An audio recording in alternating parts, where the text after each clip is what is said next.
जय हिंद दोस्तों, स्वागत है आपका आज की इस वीडियो में। आज हम कक्षा 12 रसायन विज्ञान का एक टॉपिक है, बहुत ही महत्वपूर्ण है, वेरी इंपॉर्टेंट है, परीक्षा में की दृष्टि से बहुत ही इम्पोर्टेंट है। वो है हमारा शून्य कोटि की अभिक्रिया। शून्य कोटि की अभिक्रिया वार्षिक परीक्षा में अक्सर पूछी जाती है। अब जो ये अभिक्रियाएं 4 प्रकार की होती हैं। शून्य कोटि की अभिक्रिया, प्रथम कोटि की, द्वितीय कोटि की और तृतीय कोटि की। जिनमें से शून्य कोटि की अभिक्रिया और प्रथम कोटि की अभिक्रिया सिद्ध करने के लिए वार्षिक परीक्षा में पूछी जाती है। तो शून्य कोटि की अभिक्रिया और उसका अर्धायुकाल निकालना पड़ता है। ऐसे ही प्रथम कोटि की अभिक्रिया और उसका अर्धायुकाल ज्ञात करना पड़ता है। तो आज की क्लास में हम शून्य कोटि की अभिक्रिया का अध्ययन करते हैं। इसको हम सरल करने की कोशिश करते हैं और समझते हैं। तो बच्चों, क्या है शून्य कोटि की अभिक्रिया? है ऐसी रासायनिक अभिक्रियाएं जिनमें अभिक्रिया की दर कहलाती है बच्चों। अभिक्रिया जिस गति से संपन्न होती है, दर होती है, एक निश्चित दर होती है। तो अभिक्रिया की दर किसके? क्रिया कारकों की सांद्रता के शून्य घात के समानुपाती होती है। तो जो क्रिया कारक होते हैं बच्चों, जब कोई भी अभिक्रिया संपन्न होती है तो उसमें क्रिया कारक और क्रियाफल होते थे। जब क्रिया कारक क्रिया करेंगे उसके बाद क्रियाफल हमें प्राप्त होता है। जैसे हम थोड़ी देर के लिए for example Na plus Cl जी बच्चों, जी दो क्रिया कारक लिए। अब क्रिया कारक जैसे करेंगे और क्रिया करने के बाद क्या प्राप्त करेंगे? होगा हमें क्रियाफल। तो क्रियाफल क्या है हमारा? दोनों से क्रिया हो जाएगी तो NaCl यानी नमक बना लेंगे। जे Na पॉजिटिव होता है, Cl नेगेटिव होता है, तो वो क्रिया करने के बाद हमें क्या मिल जाता है? नमक मिल जाता है। तो क्या होता है हमारा क्रिया कारक? कुछ समय पश्चात क्या देंगे हमें? क्रियाफल देंगे, क्रियाफल। तो क्रिया कारक क्रिया करने के बाद क्रियाफल देते हैं या उन्हें उत्पाद भी कहते हैं।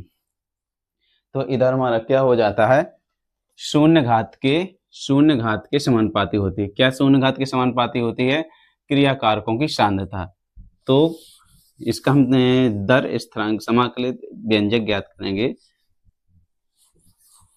क्या हो जाएगा हमारा व्यंजक? समाकलित दर व्यंजक।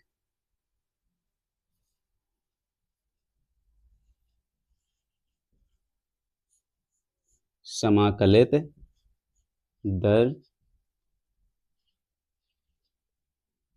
व्यंजक।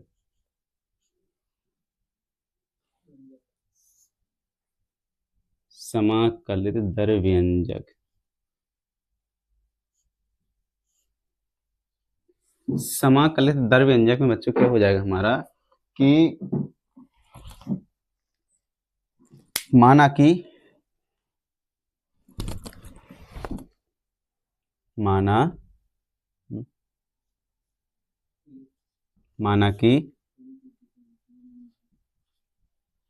माना कि शून्य कोटि की अभिक्रिया निम्न है। शून्य कोटि की अभिक्रिया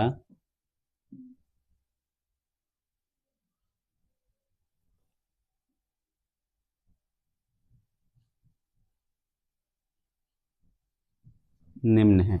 शून्य कोटि की अभिक्रिया निम्न है तो क्या होता है बच्चों? हमारी कोई हमने क्रिया कारक ए लिया, क्रिया कारक ए।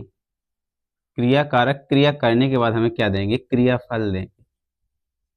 क्रियाफल क्या प्राप्त हो जाएगा हमारा? क्रियाफल।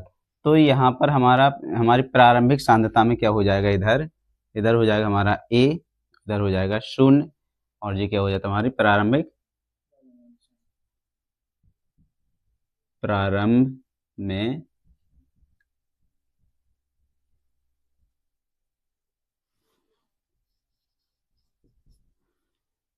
में सांद्रता। तो यहाँ पर साम्य अवस्था पर हमारा क्या हो जाता है बच्चों? इधर पर ए माइनस एक्स, और इधर क्या हो जाता है हमारा? एक्स। जी हो जाती है हमारी साम्य अवस्था।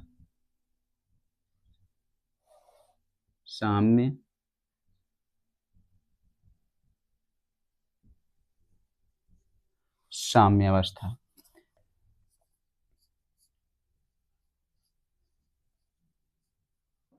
दर नियम से।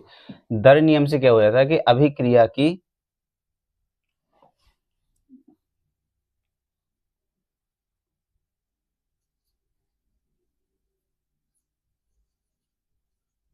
अभिक्रिया की दर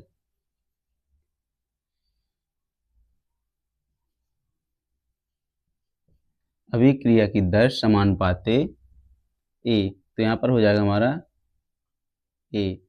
और यहाँ पर जब समानुपाती का चिन्ह हट जाता है तो हमारे यहाँ पर क्या आ जाती है, यहाँ पर शून्य घात के समानुपाती होती है हमारी क्रिया कारक की दर।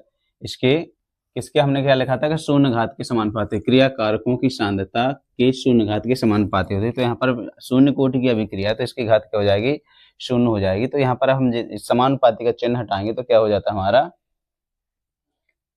के नियतांक आ जाता है। लेकिन पहले हम इसका समाकलन करेंगे तो क्या हो जाएगा हमारा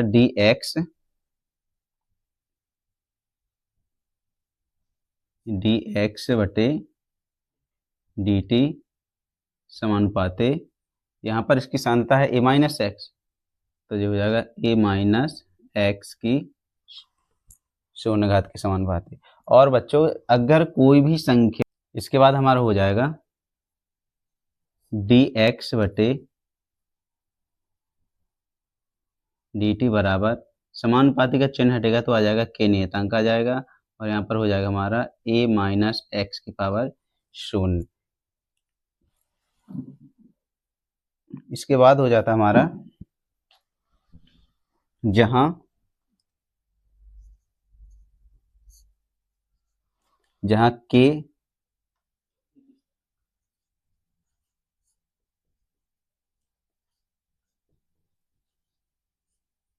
जहां के एक स्थिरांक है जिसे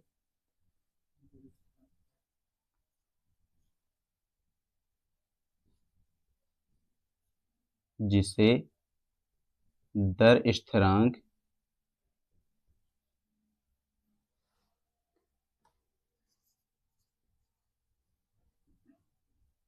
कहते हैं।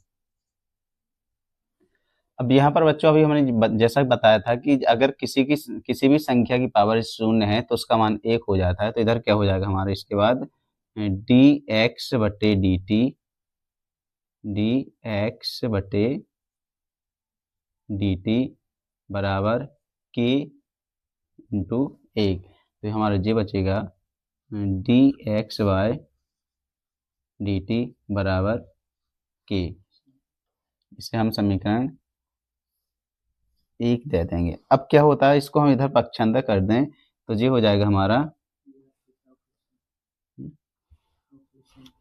जिसे अवकलित समीकरण भी बोलते हैं। तो यहाँ पर लिख सकते हैं हम, यह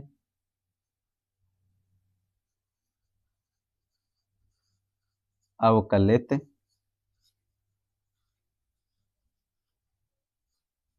समीकरण है।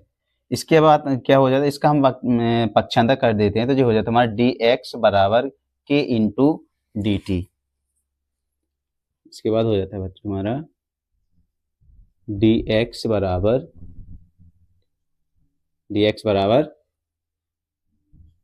के इंटू डी टी।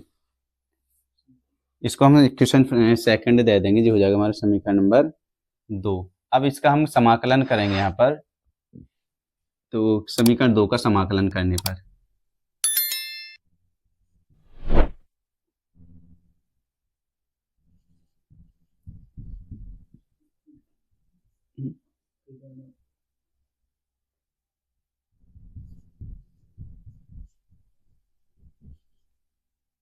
समीकरण 2 का समाकलन करने पर बच्चों क्या होता है, जिसके सापेक्ष समाकलन करते हैं वह संख्या हट जाती है। यहाँ पर डी के सापेक्ष समाकलन करेंगे दोनों पक्षों में, तो क्या हो जाएगा हमारा यहाँ पर समाकलन डी एक्स बराबर के, यहाँ पर आएगा समाकलन डी टी। तो यहाँ पर क्या हो जाता है बच्चों हमारा, थोड़ा सा यहाँ पर हम लिख लें, चूंकि समाकलन डी एक्स डी एक्स बराबर हो जाएगा एक्स, क्योंकि डी के सापेक्ष समाकलन होता है तो यहाँ पर डी हट जाएगी और यहाँ पर हो जाएगा हमारा समाकलन डी टी, तो यहाँ पर बचेगा हमारा ओनली टी।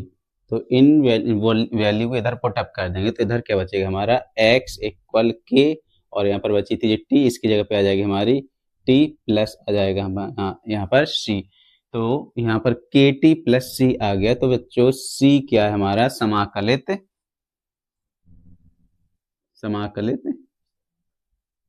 जहां सी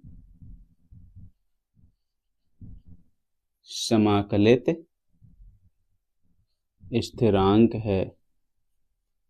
इसके बाद बच्चों क्या हो जाएगा, यहाँ पर हम इसको समीकरण 3 दे देंगे, यहाँ पर x की वैल्यू और t की वैल्यू 0 कर देंगे, समीकरण नंबर 3।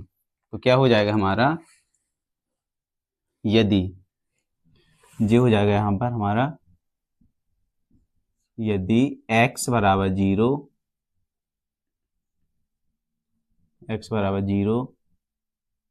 तथा t बराबर 0 हो तो बच्चों यहाँ पर x की वैल्यू और t की वैल्यू को हमने 0 कर दिया। इन वैल्यू को इस समीकरण 3 में पुटअप कर देंगे तो यहाँ पर लिख लेंगे हम समीकरण 3 से। तो क्या हो जाएगा हमारा x बराबर के टी प्लस सी, तो x की वैल्यू है 0 बराबर k इंटू टी की वैल्यू भी 0 प्लस सी। तो ये हमारा हो गया इधर भी 0 और ये भी 0, तो ये हो जाएगा हमारा 0 बराबर सी। तो बच्चों यहाँ पर हमारी सी की वैल्यू कितनी आ गई, 0 आ गई है। और ये सी की वैल्यू 0 ये कहाँ रख देंगे हम, समीकरण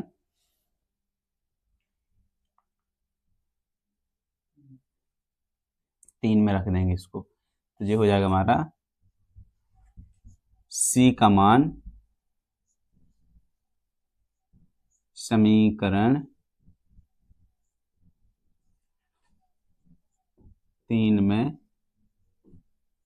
रखने पर, समीकरण 3 क्या है बच्चों हमारा, x बराबर के टी प्लस सी, इधर c की वैल्यू को पुटअप कर देंगे तो जो हो जाएगा हमारा, पहले समीकरण लिखें x बराबर के टी प्लस सी, तो x बराबर के टी प्लस हो जाएगा हमारा 0, और यहाँ पर हम पक्षांतर कर देंगे तो क्या हो जाता है हमारा, इधर बचा हमारा x बराबर के टी, यहाँ पर बचेगी हमारे बच्चों x बराबर के टी, और हमें मान किसका ज्ञात करना है, के बराबर निकाल लेंगे हम। तो इधर हो जाएगा हमारा x बटे टी बराबर के, और इसको सीधा लिख देंगे तो ये हो जाएगा हमारा बच्चों के बराबर x अपॉन टी। यही हमारी शून्य कोटि अभिक्रिया है। यहाँ पर हम लिख देंगे अतः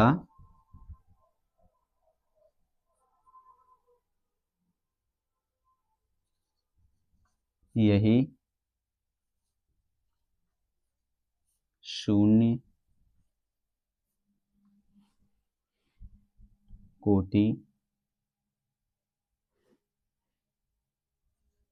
के लिए दर व्यंजक है।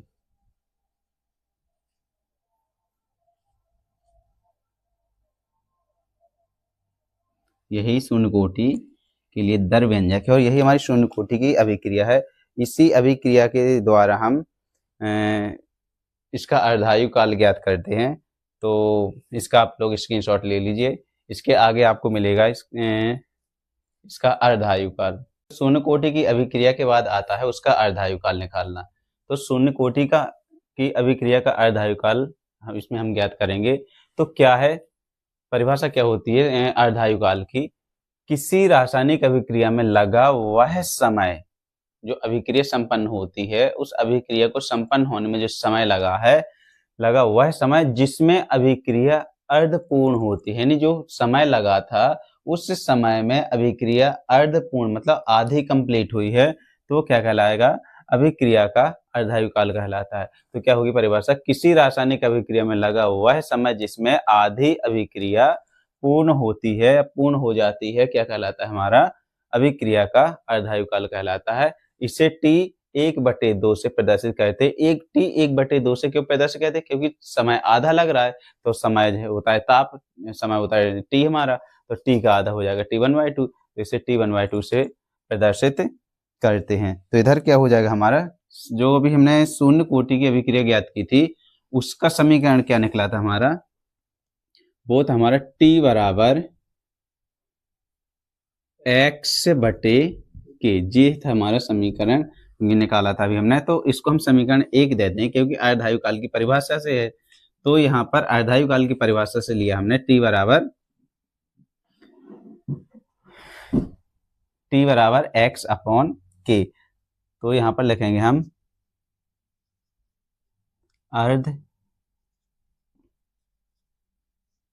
अर्धायु काल की परिभाषा से, अर्धायु काल की परिभाषा से क्या हो जाता है बच्चों, इसमें जो समय है, समय क्या है हमारा T, तो T क्या हो जाएगा, T1/2 हो जाएगा क्योंकि अर्धायु काल की परिभाषा ले रहा है। और यहाँ पर जो x का मान है, x बराबर क्या हो जाएगा हमारा x बराबर a/2। इन मानों को हम समीकरण 1 में पुटअप कर देंगे। तो यहाँ पर लिख लेंगे हम समीकरण 1 से इन मानों को समीकरण 1 में रखेंगे तो हमारा T की जगह क्या हो जाएगा, T 1/2, तो T 1/2 बराबर हो जाएगा हमारा, T की जगह होगा T 1/2 बराबर x की जगह क्या हो जाएगा हमारा a/2 मेन बटे की लाइन के नीचे क्या आएगा हमारा k। तो क्या होता है हमारा यहाँ पर बच्चों, T1/2 बराबर हो जाएगा a/2 इंटू इसके बटे में बच्चों एक है, इसको हम जब ऊपर ले जाते हैं तो जो संख्या पलट जाती है तो हमारा जी क्या हो जाएगा 1/k। इसका हम गुणा कर देंगे तो T1/2 बराबर हो जाएगा a/2k। और यही हमारा अभिक्रिया का अर्ध आयु काल है। तो यहाँ पर हम लिख देंगे क्या हो जाएगा हमारा, अतः यही शून्य कोटि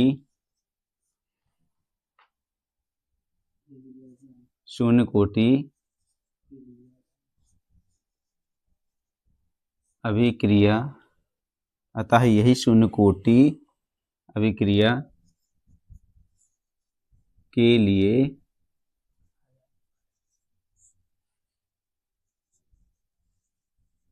अर्धायु काल है। बहुत ही सरल और बिल्कुल छोटा डेरिवेशन है अर्धायु काल शून्य कोटि की। तो इसका आप स्क्रीनशॉट ले लीजिए।